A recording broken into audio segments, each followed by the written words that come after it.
So welcome to episode 4 of the Like a Mama podcast. It's been like a little over 6 months since I recorded or released an episode, and I'm really thankful and happy to be here with you guys. Like I just said, it's been a while, and there's been a few changes in my life. For starters, I lost someone really close to me, my grandmother, my yaya, actually 4 months ago today. Just want to honor her and mention her, and I just miss her so much every day. Today we're going to be talking about marriage. I'm in no place to talk about marriage, like to give advice and to just list the to-dos and what not to do's about marriage. I've only been married to my husband for just under 5 years, and it kind of feels like way less than that. It's crazy how time passes and you just, you blink and just life just moves so quick. I just wanted to talk about marriage today. Again, from Orthodox Christian, a Greek Orthodox Christian perspective. I know the last time that I shared anything on my Like a Mama Instagram about a podcast episode coming up was around January of this year, and I actually took a poll on my Instagram stories asking followers, which topics they would like to hear about for me to speak about in my next episode. And the one that got the most votes was dating, engagement, and marriage. So I want to touch on marriage the most, but I feel like I can't talk about marriage unless I mention dating and being engaged. So I want to start by saying that when you are it's been a while, sorry. Let's move this out of the way.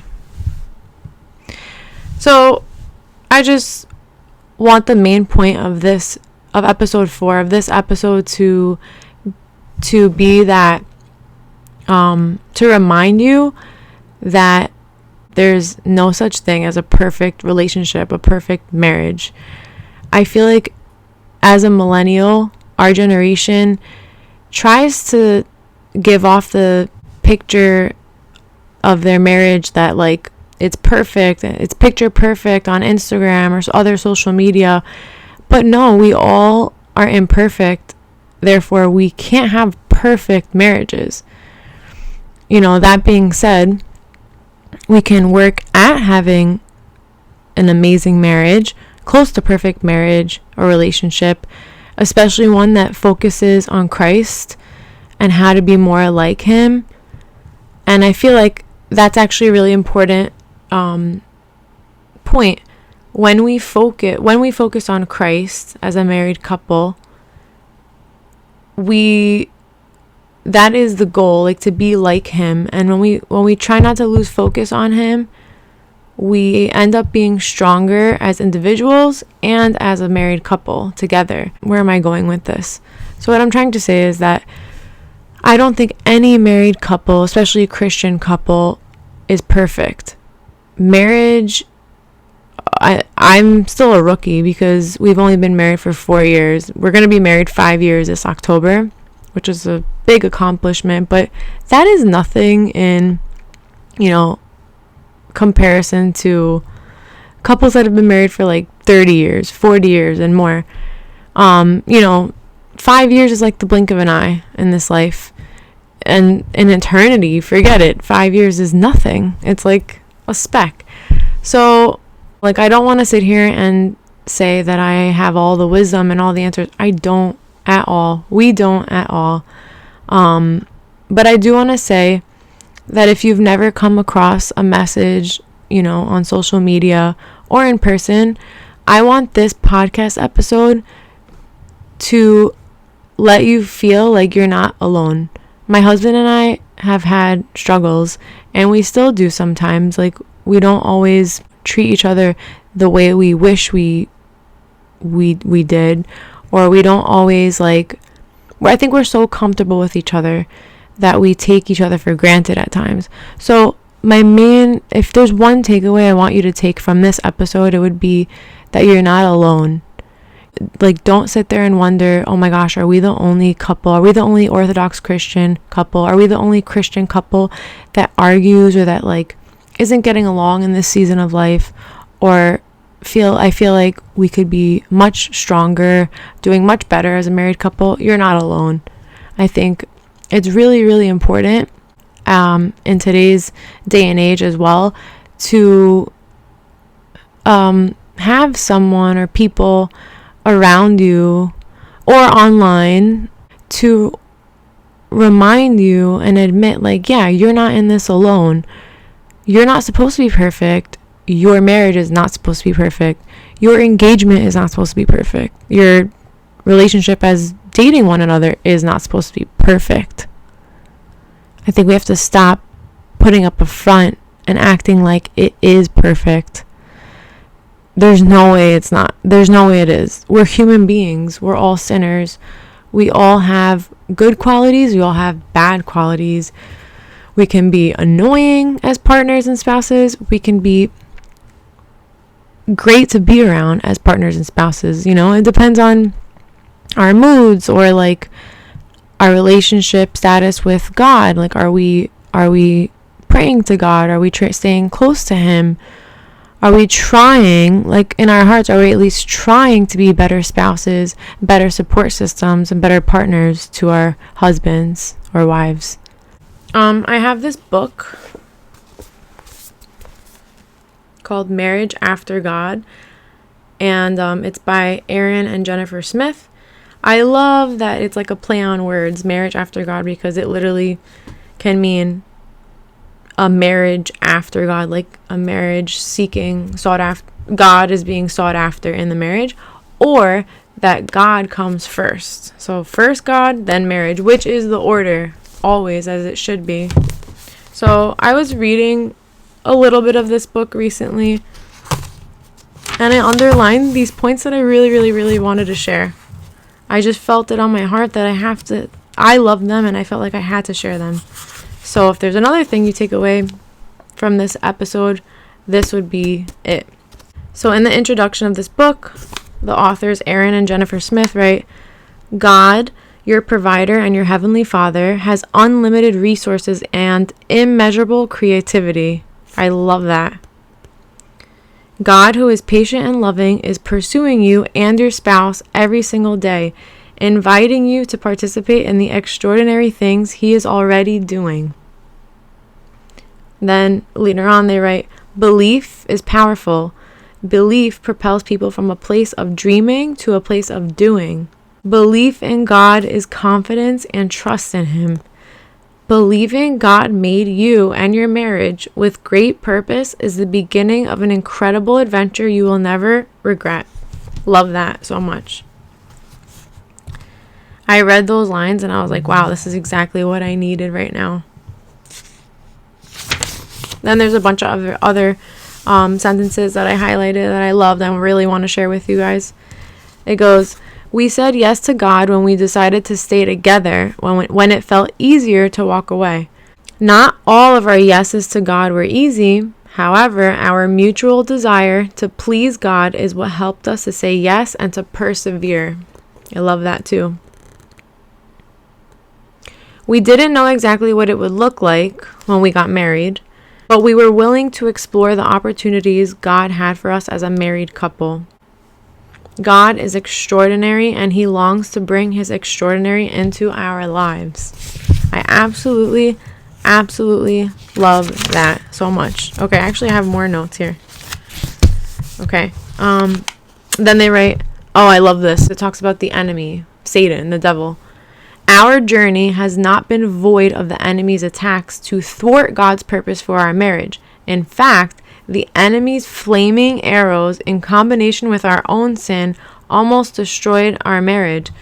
Pornography addiction, emotional eating, irrational jealousy, foolishness, and constant battles of selfishness and pride have all been difficult areas of our marriage that we have had to battle. Yet no matter what we have faced, and no matter what we will face in the future, we continue to pray that God will give us an extraordinary marriage and that He will use our marriage for His extraordinary purposes.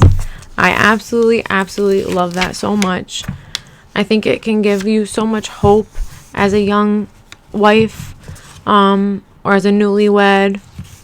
And it's just like, it's so comforting that there's other Christians out there, there are other people who have been through it for longer than you have, and have been through more than you have already as a married couple. And we learn from their wisdom, right? We learn our testimonies. The main reasons why we have struggles and difficulties, well, one of the main reasons we have struggles and difficulties is so that our testimony can be a source of strength and hope to someone else. What good is it if we go through things in life as people, as spouses, as parents, as moms, and we don't share it? We can't share our experience. We can't share our pain and struggle. Then it's kind of like, okay, what's the point, right? Or think of this. Like, how many times have you felt like you needed some words to lift you up, to encourage you, and to give you strength and hope? Oh my God, there's countless times as a new wife or mom that I felt like that. And I've gotten that from like my mom or somebody else close to me, or even like an acquaintance or a stranger. You know, like, their testimonies are literally help lift us up and give us hope and strength for what we're going through right now. So yeah, I just really wanted to share that. This book is one of like the few books I've literally started reading in the last couple years. It's, mom life, you're busy and everything, but like, I really do love books. I love to read. But I find myself reading like bits and pieces of books like this one that I've started. I haven't finished any of them in full, but this book and the other books that I can mention later on in another episode are those kind of books where like you could just like start from the beginning or even other parts and just read parts of it, and it gives you so much wisdom, and you don't have to like, read it from start to finish right away. You can go back to it as a guide or whatever. But yeah, this book is called Marriage After God by Aaron and Jennifer Smith. I think I found it at Hobby Lobby. Probably. It's a great little book. I've read a few pages from it here and there, and I highly recommend it, and I can't wait to dive deeper into it. I've only read a little bit of the beginning, but it's awesome. Like, it says like there's chapters. For example, there's some chapters. Hold on. What is a marriage after God? The definition. Building a strong foundation. Your marriage for God's purposes and the impact, etc. Dreaming together. It has like great chapters. I'm looking forward to reading more of this book.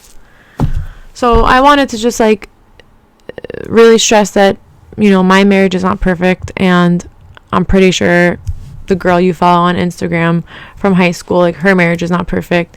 So let's stop thinking that all of each other's relationships are perfect. Okay?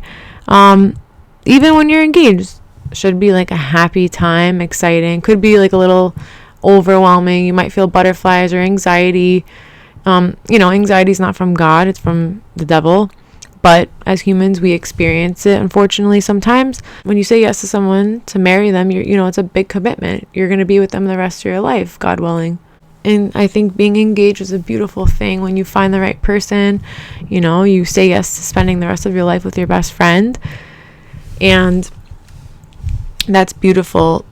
And I wanted to touch on dating. Okay, so my husband and I dated for about 5 years before we got engaged. I will say this. In hindsight, I think dating shouldn't last more than like a year. Okay, maybe 2 years. Like, maybe you'll call me old-fashioned or extreme, but like, honestly, you shouldn't date your future spouse for like so long. I feel like there's like, yes, you should get to know them. You should, pray and make sure that you're making the right choice, but I think it's silly to sit there and date for like years and years. Like, if you know that this person is for you, then pursue them and make that commitment to them and honor God by saying yes to marrying them. I just think that the dating period should be a little short, and engagement as well. Like, there could be various reasons why someone stays engaged for a long time. Like, could be like you have to save money, or like maybe the place you want to get married at, like that you've been dreaming of, is booked until 2 years from now, whatever the case is. But yeah, I think like the shorter the better. We were engaged for like almost a year and a half, and that was like, we got engaged before COVID, and then we were thinking of splitting our wedding during COVID, like having the church ceremony, which is the most important to me, first, and then the following summer would be the party. But it just didn't sit right with me. And then like everything was coming together. Like the venue was still open to having our wedding at like a decent party size. I found a photographer that was willing to do it last minute, like hair and makeup. It all just came together, and it just like didn't sit right with me to separate it. Like I really felt like God was telling me, no, do it all now, have faith, keep praying. My prayer life that year, 2020, and that summer especially, right before getting married, like my prayer life was on fire. And I think I've mentioned this before. I don't know if I mentioned it in another episode, but I mentioned it in like posts on my Instagram, my Like a Mama Instagram, that like my prayer life was so good right before getting married. And I think we bore fruit from that, because thank God we were so blessed to get pregnant shortly after getting married. And that's another thing I want to say. I just want to share this with you. I knew that I wanted kids like pretty much right away after getting married, but I was hesitant and nervous. My husband though was like more, he came off not nervous at all. He's like, so what, like let's have a kid right away. And I would like, from October getting married to like sometime in November, I was like laying in bed at night, waking up, and I'm like okay, God, if we get pregnant now, like I won't be pregnant for my cousin's wedding next year, or like if I get pregnant now, I'll have a baby this time. Like I was literally just going over things over and over and over again. And God had the right answer. Like he brought us our beautiful baby boy, our first boy, right at the time that we needed him. And it was just beautiful. So my point of this is that we can sit there and analyze and overthink and worry about something in our relationship, something in our life. But at the end of the day, God has a plan for you. And if you love him, he'll take care of you no matter what. Marriage is not easy. It's definitely way more than just your wedding day. It goes way past just the wedding planning. It goes way past your honeymoon and like all butterflies and stuff. Like you have to really try to be a less selfish person every day in your marriage. Every day. And put God first. Put Christ first. Pray together. Go to church together. Pray for your spouse. You know, your spouse is human, and there are spiritual attacks on them. 100%. There are spiritual attacks. There's a verse in the Bible that says like the spiritual world is far more real than the physical. Oh, I'm sorry. I don't know if that's in the Bible. Excuse me. But like spiritual attacks are very, very real. I'm a big believer in that. And marriage is beautiful, and God created it to be between a man and woman, and it's holy. So why wouldn't it get attacked? Especially in today's society. Like if the more good something is and close to God, the more it's going to get attacked. So it's hard sometimes when you're in a season, you're in a time of your marriage, and you're thinking, oh my gosh, like, why are we just bumping heads on these issues? Why are we arguing more? Why are we nitpicking more? It wasn't always like this. Why? Maybe the answer is that you're getting spiritually attacked from all sides. You know, God doesn't want you to be against your spouse. He doesn't want us to be against our husbands or our wives. He wants us to be, you know, on each other's sides. There's a quote, I think it's from the Orthodox prayer book. I'm pretty sure it is. And it goes like this. It's part of a prayer, I think. Unite us in mind, thought, and heart, in pure love and unshakable faith. I love that. It's I think it's in the prayer for when it's Friday, because there's like days of the week in the Orthodox prayer book that I have where it's like, okay, here's a prayer for Sunday, Monday, Tuesday, etc. And I think this is part of the prayer you pray on Fridays. I'll double check and maybe post to get back to you guys, but I love that quote. Unite us in mind, thought, and heart, in pure love and unshakable faith. Oh my gosh, like, what more do you want with your spouse? You want to be like on the same page with them. You want to love them. You want to be their best friend. You want to get along with your spouse, especially if you have a child or children, where it's so important. And family and marriage are beautiful things, and they're so close to God. God created them. Yeah, I pray for all of us young couples, married, doing the right thing, trying to do what's best, trying to be more like God, like Jesus. And I just want to say, I'm right there with you. If you feel like you're getting attacked as a woman, as a wife, if you feel like your marriage is getting attacked, I'm right there with you. I've been there. I am there at times. I just want you to feel like you're not in it alone. And I'm not here to pretend that everything's perfect. And hey, sometimes I may pretend that everything's perfect, or like I'm like too prideful to admit. But I just want you to know that I'm right there with you, girl, or I'm right there with you, guys. And as a Greek Orthodox Christian, a young wife and mom, it's not easy. Every day we wake up, we have to pray, and we have to remember that some of the thoughts that come to us are bad. They're from the enemy. They're from the devil, because he's trying to shoot you down. He's trying to get you down, and he's trying to just bring you down mentally, spiritually, emotionally, and doubt yourself and doubt the good that you are trying to do. So with all that being said, I just want to really say thank you so much for listening. If you're still listening, I'm really happy to finally record and share an episode again. I've wanted to for months now, and it didn't feel like the right time. Not that we should do things based off of our feelings, but it just I think I was getting spiritually attacked.